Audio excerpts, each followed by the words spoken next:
Good evening. My name is Mark Mazullo. I'm a professor of music history and piano here at Macalester, and it's my great pleasure to welcome you to the first Macalester Music Department event of this new academic year. This event is especially meaningful for me because it marks the homecoming of one of my all-time favorite students and dear friends.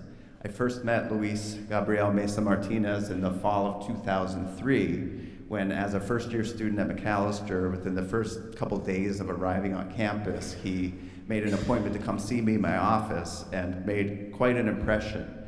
He, first of all, sat down and played some beautiful Latin American music for me by a composer I had never heard of. I don't remember what it was, but his emotional connection and his passion for what he was doing was so strong immediately to me that I instantly knew I needed to be this guy's piano teacher, which I was for 4 years, which was thrilling. He also told me right off the bat, I'm going to major in music and French. And as someone who teaches a lot of first-year courses and advises a lot of first-year students at Macalester, I can tell you it's pretty rare for someone to come here on the first day, say they're going to major in those two things, and actually do it. And he knew what he was doing from the minute he got here, and therefore it was no surprise that over the course of his 4 years at Macalester, he announced to me in various stages his plans to become, like me, a musicologist and a pianist, which was especially gratifying for me to know that what he was learning in my classes and in the studio was somehow reaching deep inside of him and turning into a vocation. So we, over the years, have kept in touch. When he was in Paris studying at the Sorbonne during his junior year, I happened to have a research trip there, and we met up in Paris, and he's been back here to visit me and my family over the years, and tonight is just especially thrilling in our still pretty new concert hall to have him back here talking to us and playing, probably for the first time, he thinks, in the United States, the music of this composer, Maruja Hinestrosa, and I probably really did a bad job with that, but he told me he's going to make some mistakes in English, so it's only fair if I butcher the Spanish. Whose music he has been passionately involved with for the last few years and has discovered rare pieces, some of them never before performed anywhere. And so it's really exciting to welcome Luis back. Please join me in welcoming Luis Gabriel Mesa Martinez back to Macalester.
you so much, and good evening, everyone. I want to thank, first of all, to Macalester College for giving me the opportunity to be here again. It's been so many years since the last time I played, and I was really looking forward to it. The whole building looks completely different. And the last time I was here in this auditorium, it was a very important moment in my life because it was very close to my graduation, and my parents and my brothers came all the way from Colombia to join me. So this is a very special moment for me again.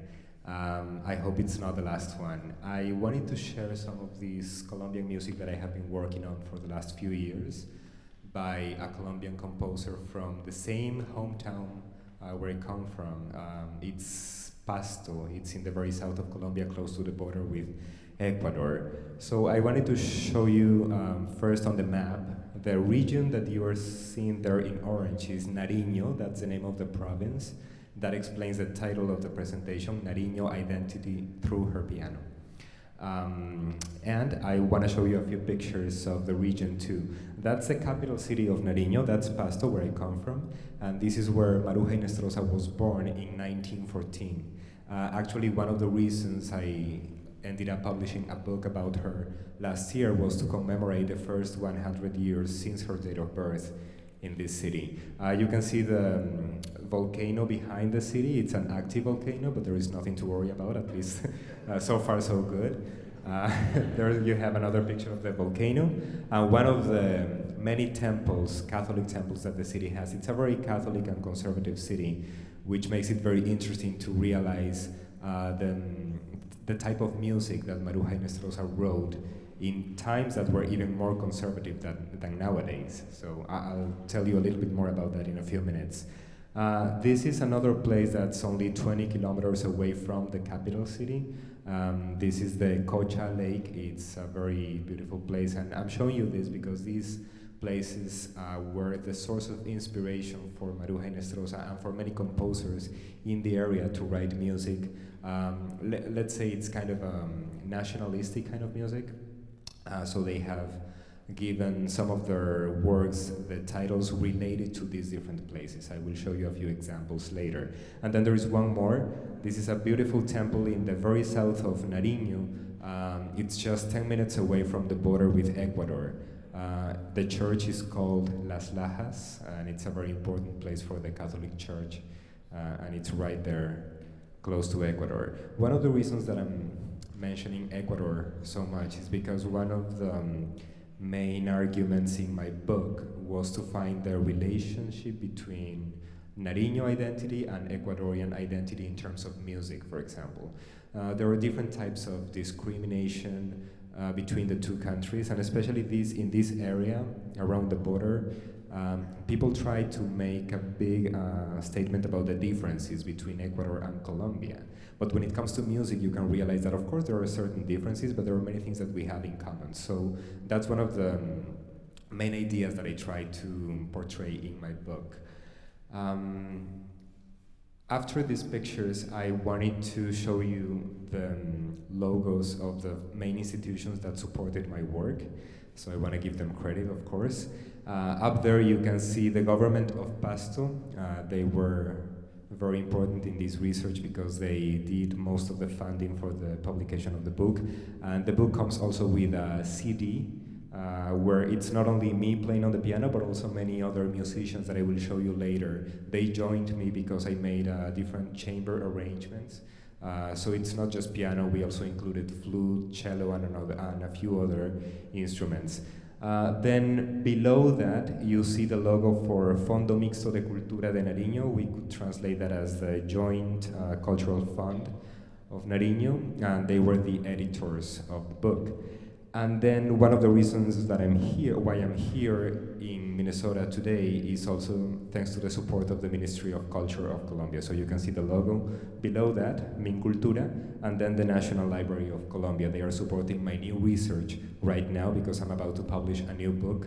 It's gonna come out in November. I'm not going to play any of that music now because it'll be a big surprise in a couple of months, but hopefully in the near future, if I get the chance to come back to Macalester, I will of course share that with you as well. Okay, this is Maruja Hinestrosa. I would like to share with you some of the different pictures that we found. I'm speaking in plural because it wasn't just me. There is another person who is here in the audience with you, my husband. His name is Juan Diego Muñoz. He's also Colombian, and he's a visual artist. And he came with me to Pasto, to the city, looking for pictures because we wanted to make a book that not only included general information about Maruja Hinestrosa, but also an illustrated biography. So we looked for these pictures, and we found things like this. Now, we were so impressed with the quality of the pictures, and we asked why were they so good, because it's not common for families to have in their archives things like this. But the reason is that her father was a photographer. So he had his own lab at home, and he had these amazing pictures. Now here you see a very interesting painting. This was painted by an Ecuadorian artist. His name was Rafael Troya, from the end of the 19th century. And the people you see in the painting are Maruja Hinestrosa's ancestors, her family, her mother, her grandparents. I wanted to include this type of paintings in the book because I wanted to establish again the relationship with Ecuador. In this case, it's an Ecuadorian painter, and therefore talk not just about the music but about arts in general. When it comes to the scores, this was another very important source for me. This is her own handwriting. This is one of the tangos she wrote. Its name is Amigo Mío, which translates as my friend. And there is something very interesting about her music. Like some are really clean, like the one you saw before, and this one, for example, is not that easy to understand because it's just like a melody, but it doesn't really have the harmony, it doesn't say anything about the rhythm. So this was quite a challenge for me as a musicologist, because when I found this and I didn't find any recordings of this particular piece, for example, the following one, I didn't really know what to do with it, but this was the final edition, what you are seeing there, so this is what you will find in the book.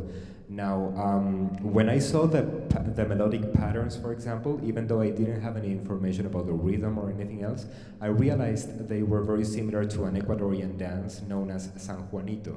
So maybe those of you who've been to Ecuador, I know there's a couple of people in the audience who've been there, might find that familiar. Sanjuanito music is very traditional from the Ecuadorian Andes. And I realized the patterns were very similar, so I made this transcription based on that assumption. And then after I published the book, I was giving a very similar presentation to the one I'm doing now before a Colombian audience in my hometown. And one of the people in the audience, he raised his hand and he said, I have a recording of the composer herself playing that composition. So of course I got really excited. And I said, okay, I really want to listen to that, but I was also a little bit scared because I had already published that book, and it had the transcription and my recording. So I didn't want to mess that up. So I listened to the recording, and the good news was it was very close to the version I had, and it was definitely Sanjuanito. So yeah, that was very exciting. Thank you. I will play, first of all I have, let me check the order. First I have Arroyito Pampero, that's Cueca chilena. Now you might be wondering why, if this is about Colombian music, then you just heard a couple of Peruvian waltzes, now you're going to hear something from Chile, and then the Ecuadorian Sanjuanito that I was telling you about. Well, Maruja Hinestrosa didn't really get a chance to travel abroad much. She did go to Ecuador, which is very common for people in our area, of course, because it's so close, but she didn't really go anywhere else. And she claimed, I have a few interviews where she's explaining the reasons why she wrote her music and everything, and she said that one of the motivations she had to compose was to explore the world through music. So even though she had never been to Peru, she wrote Peruvian waltzes. Even though she never went to Chile, she wrote the following work that I will play for you. And right after that, I'll play the Sanjuanito. There is something I would like to explain about the titles. Arroyito Pampero, that's the name of a river. And the next one, Yaguarcocha, that's not Spanish, that's Quechua, the language of the Inca people in South America. It translates as Lake of Blood, and it's because of the whole history behind the many indigenous people who were killed in this lake, but not by the Spaniards in this case. They were killed by the Inca people. And then the dominant language after that in Ecuador was Quechua, and then the Spaniards came. So Yaguarcocha is a word in Quechua. Cocha is lake, and that was the same name when I was showing you the picture of the lake in Nariño at the beginning. We call it Laguna de la Cocha. So we also use a lot of Quechua in our Spanish in southern Colombia. We might not realize it sometimes, but we use a lot of Quechua words as well. Okay, so I'll play those two for you, and then I'll come back and I'll explain a few more.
you. Okay, I will continue with the following section then. You can see a few more pictures. We found different portraits, very beautiful, as you can see. And with these pictures, we realized that it was really worth publishing a book with all these different materials that we found, and especially since we counted with the support of all the different institutions that I mentioned before then, it was a successful project. Now that's a very interesting picture because you see Maruja Hinestrosa is together with a friend on the left, and then the person on the right is one of her sons. He was the one who provided all the pictures. He was very generous to me, and thanks to him, his name is Jaime Rosero Hinestrosa. Thanks to him, I had all these materials that I could include in the book. The temple behind them is the same one that you saw at the beginning, Las Lajas. So now I'm going to leave that picture there. It's, as you can see, it's an amazing temple, and just the fact that it's not just the architecture, but the place where it's located. It's so impressive. I'm going to leave it there because she wrote a piece for this temple. The following section has some Catholic music. So I'm going to play first the Ave Maria, which is the one that she wrote for this. This was premiered in the 1960s. And then after that, I'm going to play another piece, which is also religious music. It's called Todos llevamos una cruz. I think you have the translation there too.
So she wrote Catholic music, but she also wrote music that was very controversial.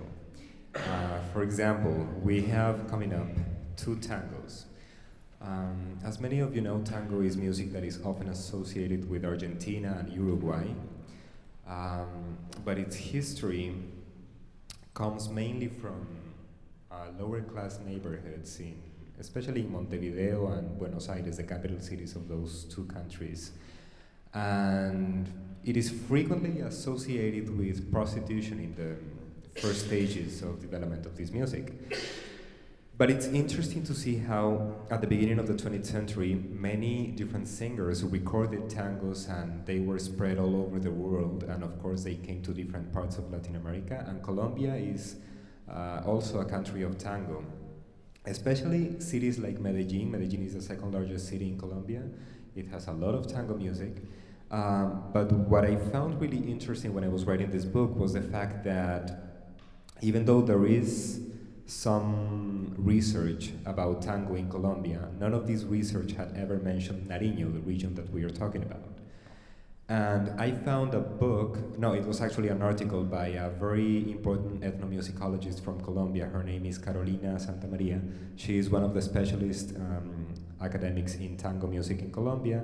And in her article, she talks about how women didn't really compose tangos before the 1950s. Then I talked to her and I told her that I had found these compositions by Maruja Hinestrosa. The interesting thing was that these were written in the 1930s. So it was a woman who lived in a very conservative society in Pasto, Nariño, but she decided to write tangos anyway. I don't know if people in Pasto didn't really care that much back then, but I think they would have because, I don't know, it might have been very similar in any city in Colombia. But it's still very interesting, the fact that she wrote tango so early in the 20th century. And being a woman who decided to not just compose music, but also play in public, because she was a pianist and she played in different theaters. That is very interesting, and I haven't found any other woman from her generation who would do something like that in my city, so that was another big reason why I decided to write the book. We're looking at a few other pictures. This is a very interesting portrait by Troya, but not the Troya I told you about at the beginning. I talked to you about another painter from Ecuador, Rafael Troya. This is his son. I'm not sure of his first name, but this is his son. He painted this portrait of Maruja Hinestrosa. Now, she is the second one from left to right, standing up. It's so interesting to see this picture because she's here with her classmates. They are doing maybe a theater play and some dancing maybe, dressed up as gypsies. And I will leave that picture there. And I am going to play not just the two tangos, but also a couple of fantasias. I will come back to the microphone to explain a little bit about the fantasias as well. First, I'll play the two tangos. The first one is My Friend, Amigo Mío, and the second one is It's Almost Midnight, Nos dan las 12. Oh, maybe I should also clarify that many of the pieces that I'm playing were recorded with other musicians. For example, these tangos were recorded in a cello and piano format. I made the arrangements. So like I said before, the book comes with a CD, and in that CD we recorded these two in that particular format. So it's more like an arrangement for chamber ensembles.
These are the two tangos that I found when I was doing the research and before I published the book. But after that, thanks to the contact with more people who met the composer, I found the other two. She wrote 4 tangos in total.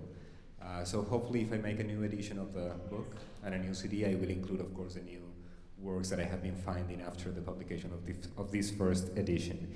I said that I wanted to share something about the fantasias that are coming up next. They are very interesting because the first fantasia is Fantasia Española. Maruja's grandfather came from Spain. And it's very interesting to find in the history of Latin American music all these different connections between different cultures. Our Spanish heritage, our indigenous heritage, and of course all the different mixtures of cultures in our continent.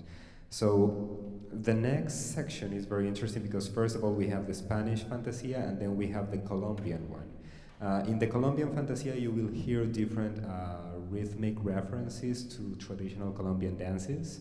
One of them is bambuco. It's very traditional from the Andes in Colombia. The second one is guabina.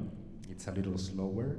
And then the final one is pasillo, which in this case is going to be a little faster to finish the piece. So yeah, you will hear 2 contrasting fantasias by the same composer, which is a good representation, I think, of our multicultural identity in Nariño.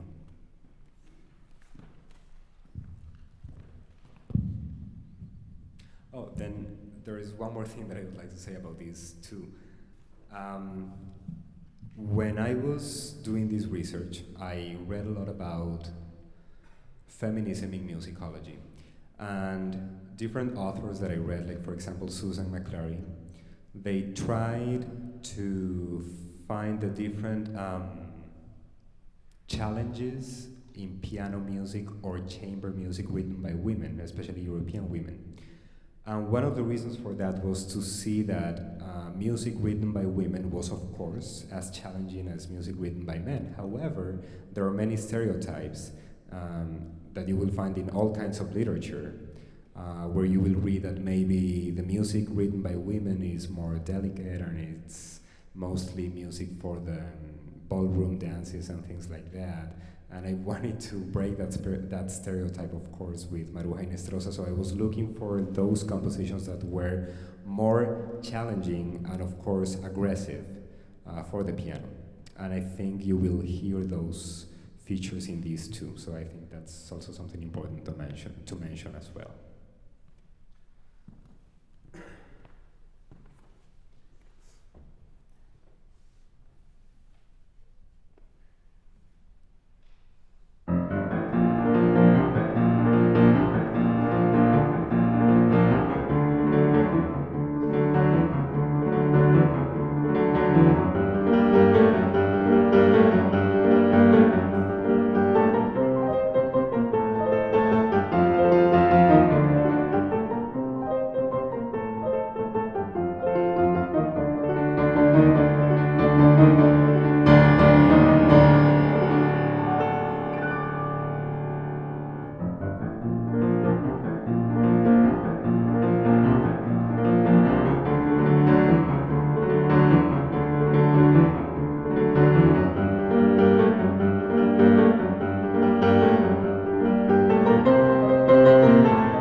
Okay, this was off, sorry. For the last part of the program, I would like to introduce the different musicians who were part of the project. They couldn't be here today, but this is Ivan Leon. He played the cello in the tangos and in the first waltz that you listened to in the Peruvian waltz section. This is Juliana Echeverri. She is a singer and she recorded 2 boleros that Maruja Hinestrosa composed. This is Ignacio Ramos. He plays the flute. This is Carolina Plata. She was the lyrical singer for Ave Maria, which is originally a vocal work. I just played the piano version today, but it has lyrics in Latin. This is Carlos Daniel Soler. He plays the castanets, so the Fantasia Española comes with castanets in this arrangement. This is Cristian Camilo. He plays the cuatro. That's a traditional instrument from Venezuela and Colombia. It's often used in music, traditional music of both countries. And this is my oldest brother, Javier Andres. He was here actually for my senior recital with my other brother. We are 3 musicians, siblings. And he plays 2 instruments in this recording. He plays the bandola, which is the one he's holding. Bandola is another traditional Colombian instrument. It comes from the Spanish bandurria, which is the original ancestor, let's say. And then he also plays the double bass. So yeah, the other brother, he couldn't record in this work because he was living in Mexico when I was doing all the research and stuff. So it's just him this time. This is me with Maruja Hinestrosa. Like I said, she was born in 1914 and she passed away in 2002. This is a picture from 1999. I was playing a concert in my hometown and I played one of her compositions with my 2 brothers. So she wanted to listen to this version and I got the opportunity to talk to her for a few minutes. And she said that she was really interested in having, I don't know, new generations, new people play her music in different formats. It didn't even have to be with piano. She was really open to these possibilities. So I knew from that moment that at some point in my life I wanted to pay tribute to that wish, and she passed away a couple of years after that.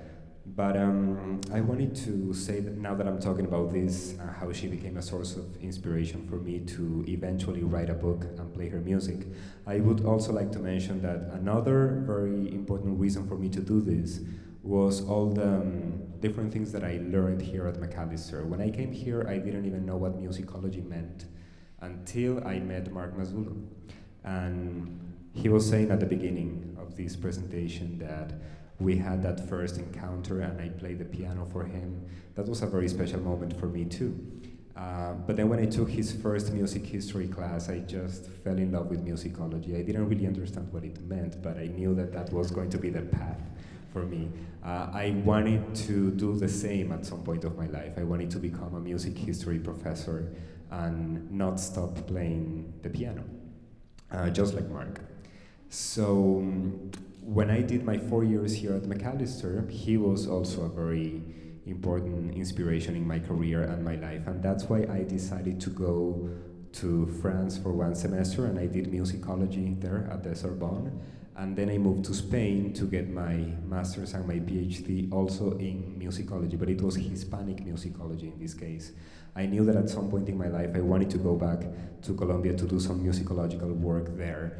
The reason why I didn't get my master's and my PhD in Colombia is because we didn't really have those programs there in 2007, which is when I graduated from here. They opened the first master's program 1 year after that, actually, so I was kind of unlucky. I went back to Colombia, there was no program, so I had to move to Spain, and then they opened the first program in Colombia. Then after a few years, I went back to Bogota, which is where I live now, and I started to work for a university that was really interested in opening the first undergraduate program in musicology, because they didn't really have any. So they hired me and I did the curricular design for this first musicology program. That was part of my doctoral dissertation too. So I guess the piano, musicology, Mark, Maruja Hinestrosa, so many different people and things have been around this, and this is where I am right now. I published this book, like I said, last year, and now I'm about to publish the second one. At this point of my career, I'm really interested in the music written by Colombian composers, especially from the region where I come from, because I think, and I hope you agree, this is such a beautiful music that people need to listen to, and unfortunately, not many people have, because this has been kept in family archives and it hasn't really been recorded. So I'm hoping that this will begin to change in the following years. I'm going to close with a last section of European waltzes, and I'm showing you here a painting by Maruja Hinestrosa herself. She was also a painter. So I don't know if you recognize this, but that's the same volcano that you saw at the beginning, and this is the historic center of Pasto. The big cupola you see at the front is the former cathedral of Pasto from colonial times. It was built at the beginning of the 17th century. And then the other one in the back, that's the new cathedral, which was built in 1899. I think it would be interesting to mention as well that in the new cathedral, many of the paintings inside the temple were painted by the Ecuadorian painter that I mentioned before, Rafael Troya, another connection between the two countries. So I will play this suite of 4 waltzes. The interesting thing here is that these waltzes are European in style, very European, unlike the Peruvian style that you heard at the beginning, but they are inspired by the different landscapes of Nariño. So that's why you see that each waltz has a different title. For example, the first one is the waltz to the Galeras volcano that you can see on the painting. Then there is another waltz to the women of Pasto, then to the men of Pasto, and finally to Nariño's landscape. So I will finish with this. I hope you enjoyed the presentation and I hope you like the music. And I will be, of course, available to talk at the end if you would like to ask some questions outside as well. Thank you so much for coming.